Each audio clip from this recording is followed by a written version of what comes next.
খাগড়াছড়ি ও রাঙামাটিতে সহিংসতার পর এখনও পুরোপুরি স্বাভাবিক হয়নি পরিস্থিতি। যুগ্ম ছাত্র জনতার ডাকে ৭২ ঘণ্টার অবরোধ চলছে দুই জেলাতেই। রাঙামাটিতে বহাল আছে ১৪৪ ধারা। দিনের দ্বিতীয় দিনের মতো খাগড়াছড়ির সাথে ঢাকা ও চট্টগ্রামের সাথে সড়ক যোগাযোগ বন্ধ রয়েছে। এছাড়া খাগড়াছড়ির দীঘিনালা, পানছড়ি, মাটিরাঙ্গা সহ আন্তঃ উপজেলাগুলোতে সড়ক যোগাযোগ বন্ধ রয়েছে। তবে এখন পর্যন্ত কোথাও কোনো সহিংসতার ঘটনা ঘটেনি। এদিকে অবরোধের জেরে সাজেকে আটকা পড়েছে ১৫০০ পর্যটক। রাঙামাটিতে এখনো থমথমে পরিবেশ, অবরোধের জেরে দোকানপাট খোলেনি। রাঙামাটির সাথে সারা দেশের সড়ক যোগাযোগ বন্ধ থাকার পাশাপাশি আন্তঃ উপজেলা নৌ চলাচল বন্ধ রয়েছে।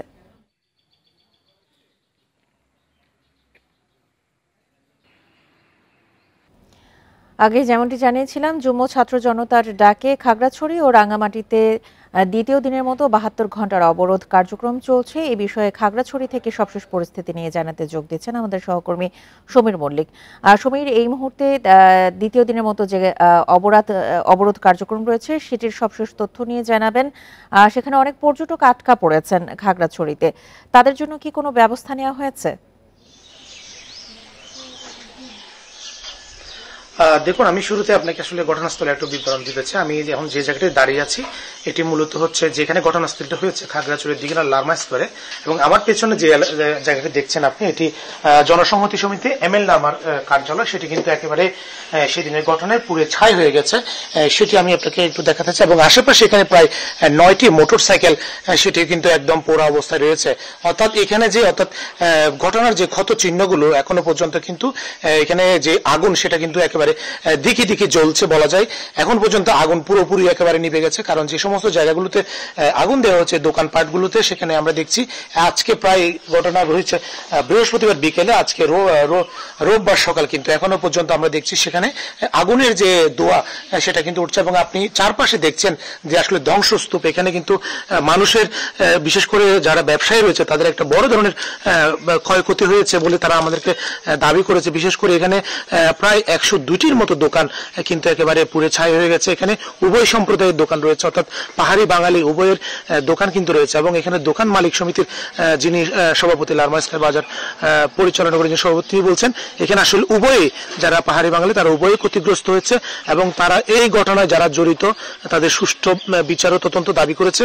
এবং আমি আপনাকে আরেকটা বিষয় জানিয়ে রাখি যে গতকালকে এই এলাকাটি কিন্তু পরিদর্শন করেছেন সরকারের যিনি তথ্য উপদেষ্টা রয়েছেন নাহিদ ইসলাম। তিনি পরিদর্শন করে যে বিষয়টা বলেছেন যারা এই ঘটনার সাথে জড়িত তাদেরকে আইনের আওতায় আনা হবে, এবং যারা ক্ষতিগ্রস্ত তাদেরকেও কিন্তু সরকারের পক্ষ থেকে সহায়তা করে। আপনি দেখছেন যে আসলে এখানে সাধারণত এগুলো বেশিরভাগই বিভিন্ন ক্ষুদ্র ব্যবসায়ীদের দোকান ছিল, সমস্ত দোকানগুলো পুড়ে ছাই হয়ে গেছে।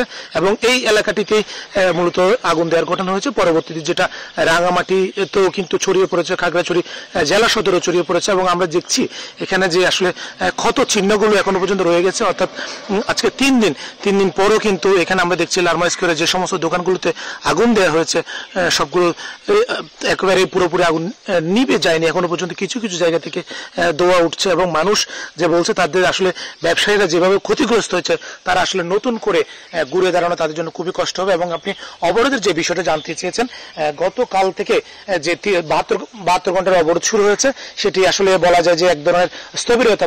খাগড়াছড়ির সাথে রাঙামাটি একই সাথে ঢাকা চট্টগ্রামের যে সড়ক যোগাযোগ সেটা বন্ধ রয়েছে, এবং এখানে আন্তঃ উপজেলা যে সড়ক যোগাযোগ সেটাও কিন্তু বন্ধ রয়েছে। এবং আমরা আপনাকে একটা বিষয় জানিয়ে রাখি, এই ঘটনাকে কেন্দ্র করে সাজেকে প্রায় ১৫০০ মতো পর্যটক কিন্তু তারা আটকা পড়েছে। এবং তারা আসলে কবে নাগাদ ফিরবে, এবং তারা, আমি বাঘাইছড়ি উপজেলা প্রশাসনের সাথে কথা বলেছি, ইউনো আমাদেরকে জানিয়েছেন ঘটনা আসলে স্বাভাবিক না হওয়া পর্যন্ত তাদেরকে সাজেক থেকে গন্তব্যে পৌঁছে দেওয়া আসলে সম্ভব হবে না। খাগড়াছড়ি থেকে জানাচ্ছিলেন আমাদের সহকর্মী সমীর মল্লিক।